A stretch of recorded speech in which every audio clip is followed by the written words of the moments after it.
60, yeah, sorry, 75. And I knew there was 6 in there somewhere. It's somewhere in there. Moonshiners will start off the last quarter with the rock inbound to Fisher. Guarded by Sweetser. Fisher loses it. Sweetser with the steal. Not a good way to start off the last frame of this one. Crowd not too happy about that either. Oh, the oil is strong in this game. Hicks out to Sweetser. Sweetser starting the dribble. Takes a shot from just outside the free throw line. He connects. Sweets are showing off some sweet dribble moves to throw off the defense, get a little bit of space, and sink that jumper from way outside. I think Fisher was a little bit too cautious there. The smaller ball, there really is no excuse to allow a smaller shooter like a Sweetser to be able to take a shot in front of a guy as big as Fisher. Well, I think Fisher was a little too cautious after losing the ball. Too true. Fisher draws a foul on the veteran, Rocky Carrickle. The MVP gets his first personal as Fisher drives his way inside and gets physical. Clearly not caring that he's bumping up against an MVP. You'd think that would be intimidating. Well, not really. I'm sure Fisher has gone up against Rocky a few times before. Good with the first. I can see I'm being quoted by the crowd out there. The oil is strong in this one.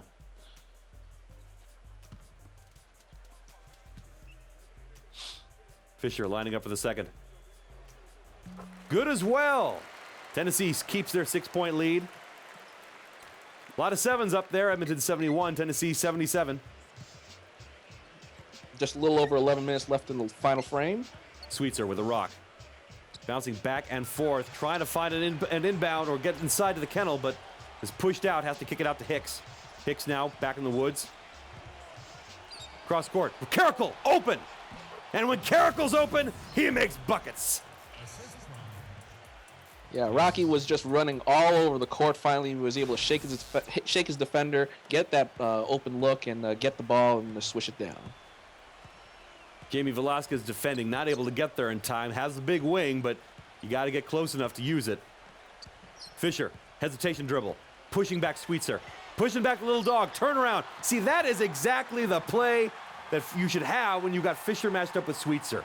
Fisher with the bucket. The big otter able to just use his muscle, use his size to push back the little dog. Sweetser just was not able to stop him. That was all posting up, and a beautiful job by that. Oh, definitely. Aragon's finally getting his confidence back. Hicks stumbling, able to hold on with 5 seconds to shoot though. Running out of time, a lot of bodies in the way, and Hicks gets one of his feet on the baseline. That's a turnover. Moonshiners ball. Monagoyak providing excellent defense.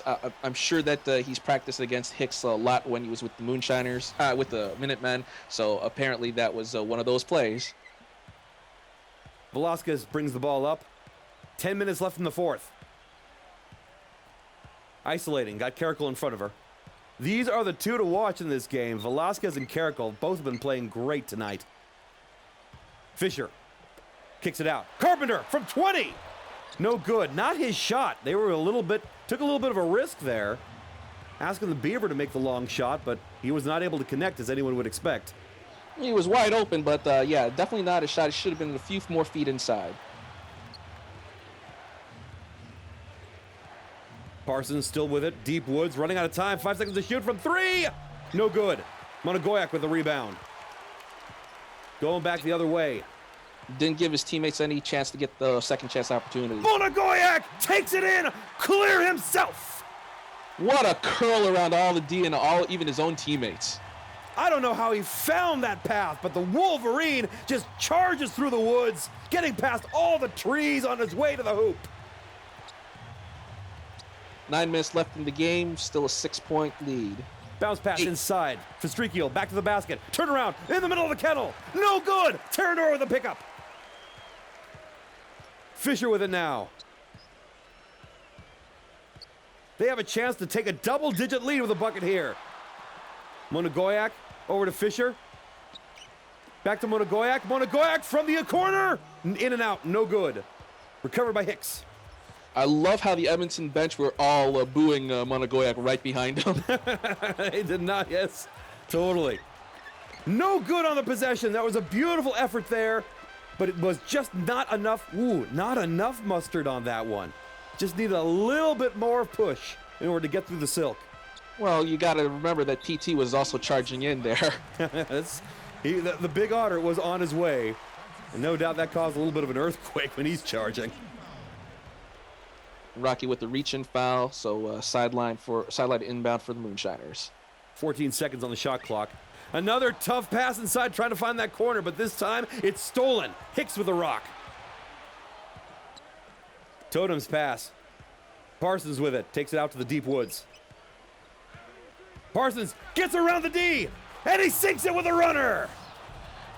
Great kiss off the high glass there for that running shot. Brings the game back to 6. Edmonton still down. It is 75-81 with about under 8 minutes left in the game. And what a brutal pick there. Aragon Fisher just slamming right into the massive Siegfried Romanarin. He just turns and boom, hits a wall of White Lion. Not as fluffy as Rene, though. No, not as fluffy. So see, I bet if Rene Peoria sets a pick. Oh, there's a 3-ball! Unbelievable play. Monagoyak wide open at the shoulder, and he sinks the 3. He was camping right there at the shoulder. Jamie with the ball, just instant pass right to him, and nothing but net. Edmonton with the timeout as they're down by 9 with 7.5 left in the game. They definitely need this timeout. But I was just about to say, you know, I got to admit, if Fiora sets a pick, that's probably kind of nice to slam into that. It's probably like slamming into a pillow. Like clouds. Like cloud. That's what my intern would say. I miss Jimmy. Oh, I guess I should ask him to be on the show again sometime, shouldn't I? Well, I mean, if he's not busy. He would like this particular series with all the otters everywhere. Oh, definitely, yeah. Edmonton inbounding after the timeout. Hicks with a rock. Hands off to Parsons. Parsons, deep corner. He wants isolation, but there's so many bodies in the way. Trying to get past the defense, puts up the shot, no good. Send a PT with a pickup. Parsons is just clouded by the otters. Oh, Velasquez just throwing herself at the hoop, not able to connect. She tumbled her way through the kennel, thought there was contact, wanted to foul, did not get a whistle. She seems to be okay though. She's back up on her feet. Parsons, stolen! That was going to be a beautiful pass to Fastricchio, but excellent job by the Tennessee defense. No good with the runner, and then the block. But that's too much contact from Parsons. He'll pick up his second personal. Great effort of Velasquez. She was able to pick up the ball after the miss, tried to take the shot. That would have been a wide open hook. Yeah, it looks like Jamie and Scott are getting really angry, really aggressive with each other. PT had to calm Jamie down before taking these free throws. Well, here's why they're getting angry with this one. And boom, it is a 10-point game. Velasquez good with the first. It's Edmonton 75, Tennessee 85 with 6.5 minutes left in the fourth. Jamie with one more shot from the free throw line. She could extend this double-digit lead a little bit. And she does. Bench not looking too happy right now for Edmonton. But the home crowd, they are cheering. A lot of them on their feet. Cross court. Carrickle from inside. Beautiful job by Carrickle, swishing it from 19. Tennessee calls a timeout. And they don't want to lose this double-digit lead. They don't want Rocky and any of the Edmonton Totems to start warming up because they are an explosively offensive team. This is their quarter. They could come back real easily.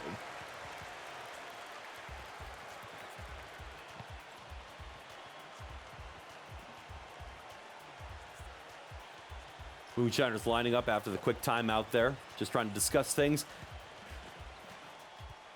Carpenter inbounds, Velasquez. Full court press now. Carrickle is all over the Seagull. She has to pass it up to Fisher. Avoids the 8-second violation. Fisher trying to isolate. Starts to dribble, drives to the baseline. Almost gets caught. Behind the tail dribble, cross court. Carpenter. Bounce pass out to Monagoyak. Monagoya gonna have to take the three. Back of the iron, no good, but Carpenter with a big rebound. And they got a fresh 24. Carpenter drawing the double team. He tries to get rid of it. He does, gets it to Monagoyak. Wolverine bounce pass over to Fisher. Fisher using PT for the screen. Back and forth dribble. Parsons defending. Gets himself to the low elbow, but he has to kick it out. Back to Fisher, running out of time, stumbling with the ball. Fisher has to take the shot, puts it up. He makes the buzzer beater. Now that was great clock management by the Moonshiners, making sure that the Carpenter didn't go in right for those second chance points to let the play set up, and Fisher clutch shot there. Tennessee back up by 11, Edmonton 77, Tennessee 88. 5.25 minutes left in the fourth. Carrickle down low, puts up the shot, and he misses. Had two defenders in front of him. Tough shot for Rocky. Fisher now with the rock. Gets a screen there from Barry. Pick and roll, but he decides not to take the shot. Monagoyak does from three. No good. But PT with a recovery, and they get a fresh 24.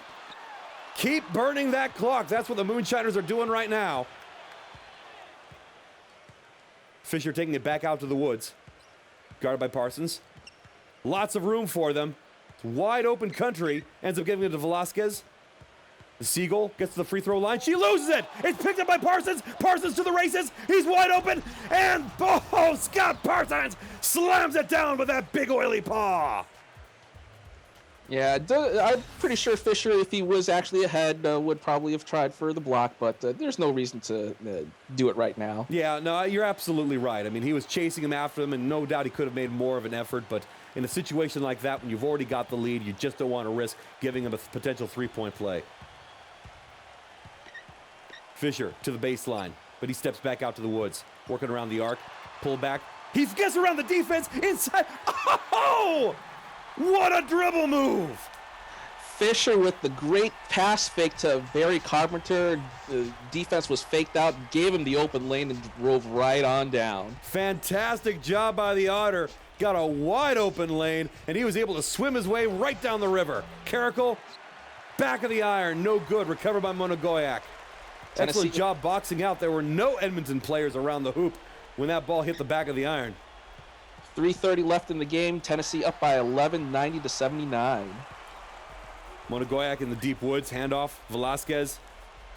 Now at the shoulder. Velasquez. Crossover. Double crossover. Tries again. By the tail. Puts it up. No good. Beautiful job getting to the hoop, but not able to complete. That's recovered by the Totems. Parsons now takes it up. Parsons. Guarded by Monagoyak. He kicks it out. Carrickle. Carrickle from the deep three! No good. Terranora with the pickup. Hand off to Velasquez. If anybody's going to hit a deep three like that, it would be Rocky, but Chain Link was not able to connect with that one. Used the pick from Verstreakel, but it was still too far out and almost made it in. Fisher, blocked. Verstreakel didn't even have to jump for that one, just puts up that big bare paw, and that ball's not going anywhere. Bounce pass inside for Streakiel. He hands it off to Hicks. Hicks, tough shot inside, and it rolls in. Brings the lead down to 9. It's 90-81 with just a little over 2 minutes. Beautiful job there by Lenny Hicks. Big country, maybe a big dog, but he has got some grace down low. Used the stretched out that long arm of his and was able to scoop it in and roll it down for 2. Coming up on 2 minutes left in the fourth. Velasquez from 3. Yes! Soon as you score on these Moonshiners, they will have an answer for you. Lenny Hicks with a great leaner inside the kennel, and that's answered with a 3 ball off the wingtips of Jamie Velasquez. She was able to curl around the arc, shake her defender, and just get that open look. Another 3 from Rocky. Back of the iron, not able to respond. Monagoyak with a recovery. And this crowd is getting wild. They are smelling a Game 1 victory here for their Tennessee Moonshiners. Monagoyak at the top of the arc. Guarded by Verstreakel. There is a mismatch out there. Terranora guarded by Ramanaran. Big Otter running out of time. Deep 3! Velasquez not able to connect, but Barry Carpenter with the rebound, the turnaround, and the kiss off the glass. I think Barry Carpenter just sunk the nail in the coffin for this one. It is a 14-point game with just a minute and a quarter left in the game. I have to agree. Barry Carpenter may not have a lot of baskets in this one, but he absolutely put the dagger in this game with that shot. That should have been an Edmonton rebound. That should have turned into an Edmonton possession and Edmonton points, but instead, the Beaver was right there to pick it up and not only give them more time, but give them another basket. Beautiful job by Barry Carpenter. As quiet as he's been throughout most of the game, he's actually stepped up in this second half. 45 seconds left in the fourth. Carrickle from three. He gets one. Oh, but he had his paws on the line. Refs only awarding him 2 points for that one. Still a 12-point game with 40 seconds left in the fourth. Full court press, but they're not going for the intentional foul right now. Velasquez now with the rock. Moonshiners, they're just going to burn up the time as they can, but the ball goes out of bounds. Sloppy play there. Looks like Fisher lost it. Slipped off the oily paw again, but both teams are going to use this opportunity to put in the scrubs. Looks like Edmonton is throwing the towel on this one. Yeah, I mean, all the players started looking really tired, so it's about time. Marco Sly puts up a shot, no good, but he draws a foul. That was on Eve Pasillas, her first personal. That will put the Big Raccoon at the line for two.